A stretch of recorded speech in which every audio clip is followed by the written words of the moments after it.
Despite the stigma of turn-based games feeling old and traditional, we've had an absolute blast of turn-based JRPGs this year. We've put together a list of 10 turn-based JRPGs that were released in 2024, and it just proves that these types of games have not fallen out of style and are still as popular as ever, so check it out. Hey, this is Sean from Gamer Braves. It's been 8 years since we established Gamer Braves channel. We went to a lot of overseas game conference. We did a lot of exclusive interview with a lot of prominent figures from the industry, Ryuzo Sugimoto, Sean Layden, and even Yagu. One of the easiest way to support us is to subscribe to our channel. Support like this will actually gives us motivation and pushes us to produce better content. If you have already subscribed, thank you so much. Please enjoy the rest of the video. We're starting off this list with the most traditional turn-based combat you'll be able to find. The original Dragon Quest III from 1988 is considered to be one of the most influential JRPGs, and it's been given a new breath of life with the HD 2D treatment. HD 2D is the hot topic of JRPGs recently, especially when remaking old JRPGs. It utilizes 3D environments, realistic lighting, and a combination of high fidelity and pixelated sprites to give this super unique look. Combat-wise, like we said, it's very traditional, but its charms come before the combat itself. There are no set-in-stone party members. Every party member of yours can be recruited from the ground up and be customized extensively, so you won't get that FOMO of not bringing your favorite character. Every character can take on a job out of 10 in total. Then, you can assign personalities to them, which is an interesting take on the trait system of other games. Once you're done, you can get to customizing their appearance, hair, voice, and their name, and then finally bring them on your journey. Overall, the Dragon Quest III HD 2D remake is a very faithful one, staying very true to the influential classic while making it accessible for more people to try. It's currently on the PS5, Xbox Series X and S, PC, and Switch. And by the way, this one is actually the prequel to Dragon Quest 1 and 2, which is also getting a HD 2D treatment very soon. Like a Dragon Infinite Wealth, or Yakuza 8, is the most recent mainline entry to the series, which continues the story of Ichiban Kasuga, the protagonist of Yakuza Like a Dragon, or Yakuza 7. Like a Dragon onwards switches over to a turn-based combat.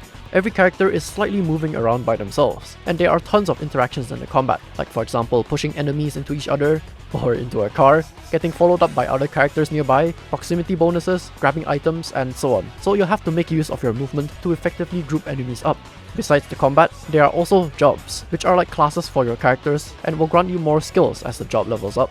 These jobs ultimately let your character specialize in a certain role over the other. Equipment building is also important, like wearing a Hawaiian shirt that will totally give you some defense. And of course, it's not a Yakuza game without all the goofy minigames. Overall, Like a Dragon Infinite Wealth is considered to be one of the best JRPGs of 2024, with its emotional storytelling, badass combat, and sense of humor. It's currently out on the PS4, PS5, Xbox One, Xbox Series X and S, and PC. Trails Through Daybreak presents a massive shift in Trails' 20-year turn-based combat system, with the introduction of action combat, turning it into a hybrid of action and turn-based, with more emphasis on turn-based at its core. While the Trails series is a massive interconnected story, with every game being relevant, it's a good idea to start from the first game, called Trails in the Sky, though some people consider it to be pretty old and hard to get into. But the thing is, Daybreak's story is more like a soft reset, which makes it a very good entry point for those new to the Trails series. Van Arkwright is the new protagonist of Daybreak, running the Arkwright Solutions office and taking on some very odd tasks. One day, he receives a unique request from a girl named Agnes Claudel to track down a memento from her grandfather, but little does he know, this memento would spark a series of barriers he'll have to get over. Characters can attack enemies on the field to deplete a stun gauge and open the shard, to seamlessly transition into the good old turn-based combat, with a massive advantage. From here on, it's more similar to the combat from previous Trails games, but there's still more changes. Now, your characters no longer take a turn to just move, so positioning becomes very important, especially with the new skills, or should I say crafts, that have new bonuses depending on its orientation. The sequel, Trails Through Daybreak 2, is coming out very soon as well, so now's a good time to hop into the shoes of Van Arkwright. It is currently out on the PS4, PS5, PC, and Switch. With the first Octopath Traveler taking the gaming scene by storm with its new and shiny graphics, Octopath Traveler 2 continues that legacy with a bunch of changes. Octopath Traveler 2 has Octopaths to travel, where you meet 8 travelers from different regions across the world. And as a side note, these are not the same characters from the first game. Each character has their own motivations and stories, and you'll witness everyone travel across the world setting off on their journey. New to the second game is something called Crossed Paths, where the stories of two characters will intersect. Each of the 8 characters possess unique skills, and that's where the flashiest part of Octopath Traveler comes into play. The turn-based combat is extremely satisfying. Enemies can be broken after dealing enough hits, causing them to be vulnerable and take HP damage. But this only happens when attacking with the right effective attack type, which means you have to exploit weaknesses to win your battles. Also, there's a super satisfying boost mechanic that will multiply the number of hits you do, so boosting at the right moment can really speed up the combat. But a new addition to the second game is something called latent powers, which are very special and powerful abilities. Overall, Octopath Traveler 2 is a nice continuation of the Octopath Traveler formula, with super flashy and satisfying combat mechanics. It is currently out on the PS4, PS5, Xbox One, Xbox Series X and S, PC, and Switch. FANTASIAN New Dimension might sound familiar to you, because it first debuted as a mobile game many years ago on the Apple Arcade subscription service, but now it's been ported to other platforms for everyone to enjoy. At a first glance, this game is incredibly unique looking, because every environment you see is an actual handcrafted diorama in real life. Combat-wise, it takes a rather unique approach, which is something similar to bowling. You'll see what I mean. The targeting system is very unique in this game, and it doesn't actually select a target for you. Instead, you have to aim all of your attacks. These attacks could hit one enemy, or pierce, or have different trajectories, like curving like a boomerang, or being lobbed really high. So the combat ends up being this very interesting puzzle of lining up your abilities and hitting as many enemies as possible. Your characters are also pretty distinct from one another, having different classes like Mage, Warrior, Monk, and Mechanic. And as an example, the Mechanic will just chuck items from your inventory as an attack. So these concepts are pretty interesting. Overall, FANTASIAN New Dimension is a charming looking game whose combat will absolutely make you min-max and perfect the number of enemies you hit. It is currently out on the PS4, PS5, Xbox Series X and S, PC, and Switch. Persona is an incredibly popular series, and its most recent major release is Persona 3 Reload, though it technically came out years ago. Persona 3 originally came out in 2006 and got many revisions over the years, but Reload is the penultimate version of it, fully remaking the game on modern hardware. It's been reloaded with a fresh coat of paint using Unreal Engine 5, making it one of the most gorgeous Persona games we have ever seen. What's gorgeous as usual is the presentation as well, with Atlus's unique UI design and soundtrack. Combat-wise, it has a bunch of staple mechanics from the Persona series, where combat has you making full use of your kit to exploit the enemy's weaknesses. One of your signature tools are the Personas themselves, where your main character can inherit these powers and receive special abilities. There are close to 200 Personas, all of which have unique abilities, so there's a ton for you to try out. Overall, its combat absolutely has you thinking about your best moves, or you could absolutely get steamrolled by the enemy. It's not necessary to play other Persona games first, so you can just feel free to jump into Persona 3 Reload. It's currently out on the PS4, PS5, Xbox One, Xbox Series X and S, and PC. Speaking of Atlus, Metaphor ReFantazio is Atlus's latest turn-based JRPG, and it's a culmination of every single game they've made so far. It takes on the high fantasy setting with this eye-candy UI and really beautiful music to complement it. Metaphor introduces action combat mechanics like attacking and dodging on the field, which can defeat low-level enemies instantly, and it really reduces the hassle of fighting all these random filler mobs. For the rest of the enemies, attacking them lets you transition into squad battle with a massive advantage. We are treated to the good old formula of Atlus's turn-based combat, with some familiar mechanics like the press turn mechanic. You have access to over 46 archetypes, which are powers your characters can embody and inherit skills from other archetypes. The amount of team building really encourages you to try out everything and fully exploit the most of your kit and the enemy's weaknesses. Outside of combat, you and your party will take part in a lot of daily life stuff, like doing chores, talking and helping people, and improving your standing in becoming the king of Uchronia.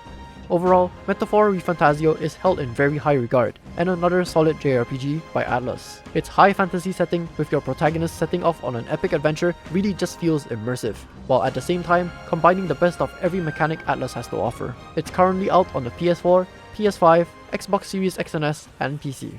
And once again, another Atlus game appears with Shin Megami Tensei 5 Vengeance. It originally came out at the end of 2021 on the Switch, but Vengeance brought it over to even more platforms. Vengeance is more of an expansion than a remaster or a full remake, so it's similar to what Royale did to Persona 5. One of the biggest additions is an entirely new storyline, where you must make a decision at the very beginning of the game. Besides that, there are also 40 more demons and a bunch of additional side quests, so it's quite a massive expansion. Shin Megami Tensei is often considered to be one of the harder series from Atlus's games, yet it still retains a bunch of Atlus mechanics that we are used to. As briefly mentioned earlier, we have a similar system from Metaphor called the press turn, although this is actually where it originated from. Exploiting weaknesses will give you another turn to act, which means it's totally possible for you to double the number of turns. But the thing is, the enemy operates under the same rules as you, and can exploit your weaknesses as well, which can in turn double their turns as well. So it's quite balanced and challenging at the same time. Like Persona and Metaphor, we also have our own version of the personas and archetypes called demons, and they work pretty similar to them, granting your characters various abilities, though you have to convince them and recruit them to your side first. Overall, Shin Megami Tensei 5 Vengeance is once again another solid and challenging JRPG by Atlus. It's currently out on the PS4, PS5, Xbox One, Xbox Series X and S, PC, and Switch.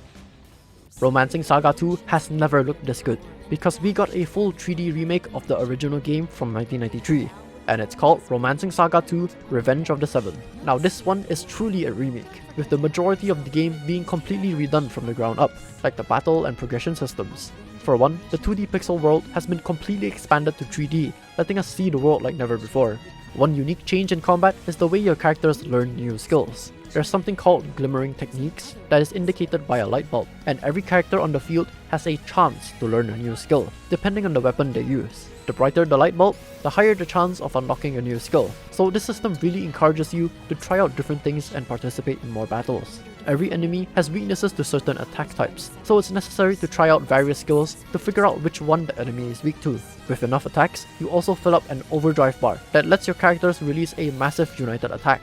Overall, Romancing Saga 2 Revenge of the Seven is an incredible reimagining of the original game from over 30 years ago. It's currently out on the PS4, PS5, PC, and Switch. If you're aware of the classic JRPG series Suikoden, then you might be aware that Eiyuden Chronicle 100 Heroes is a culmination of what everyone loved about that series. It features a nice blend of modern and realistic graphics and retro-looking pixel art sprites, which is something we've been seeing more and more. Overall, the combat is something rather nostalgic. It has the type of combat where you must select every character's skill beforehand and unleash them all at once, so it is an interesting twist to play around. You also have to pay attention to different elements, resistances, damage types, and many more.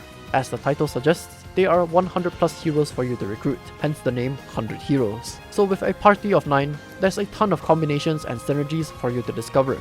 On that topic, the heroes have relationship levels with one another, so getting to know them will also unlock some special hero combos for them. Overall, if you enjoyed the retro JRPGs from the era of Suikoden, then Eiyuden Chronicle 100 Heroes is definitely one to try. It's currently on the PS4, PS5, Xbox One, Xbox Series X and S, PC, and Switch. And that wraps up our list of awesome turn-based JRPGs that were released in 2024.